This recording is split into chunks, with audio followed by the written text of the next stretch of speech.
Couples for the spoonman, two is company and three's a crowd.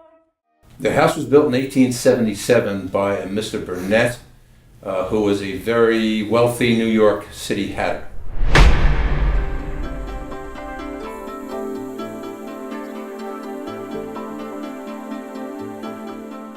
Mr. Burnett sold it to Mr. Buhler in 1903.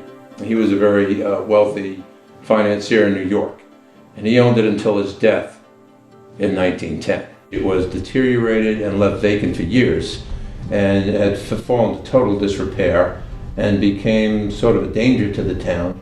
We restored everything in the house. Every piece of hardware was taken apart. The plumbing was replaced. All the electrical was replaced.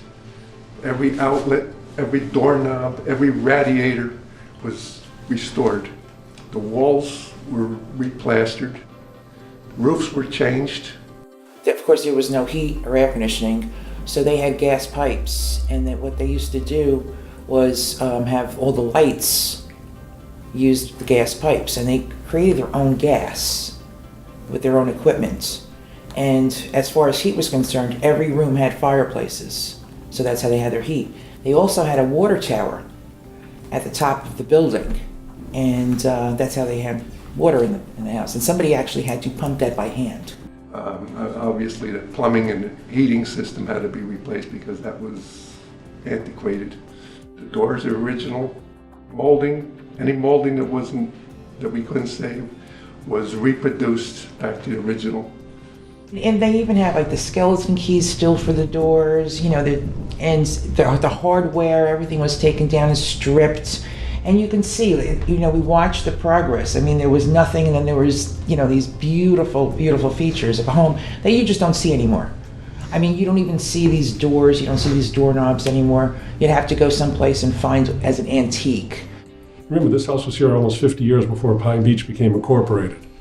So talking to the old timers around and talk about the railroads and the dirt roads and things like that this really was, and this house had to be part of the Pearl of the Toms River, which is what Pine Beach is.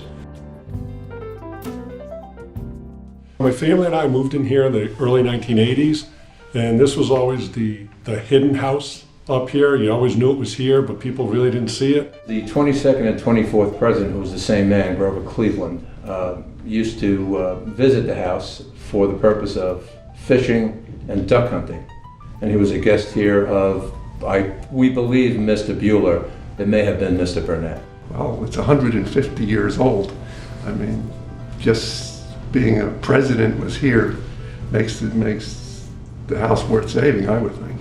You know, the octagon room in there, they probably sat there and they probably had a drink after they went duck hunting and put their ducks downstairs. And so you can just almost imagine when you're walking through the doors, if you bring yourself back into history, what had actually happened in this house as the years went by. Someone had asked me why we preserved some broken concrete Yes. walk in front of the house, and the reason for that was that walk once went all the way down to the Toms River from this house. So you can visualize the President of the United States walking down that sidewalk to the Toms River to go fishing. But that reason alone is enough to restore this house to its original splendor and keep it forever. History is something you can never get back. And when you look at what this is, especially being, you know, built in the late 1800s, 1870s, you know, stories about presidents living here or coming and visiting here, and the nature of what it is, and just the house itself, you can't get this back. You know, you look at reconditioning it and all, and it's wonderful that we have that, but to try to duplicate this as a new home, you'll never get that. You can't repeat the history that comes with this home. To save a piece of history like this, just a labor of love.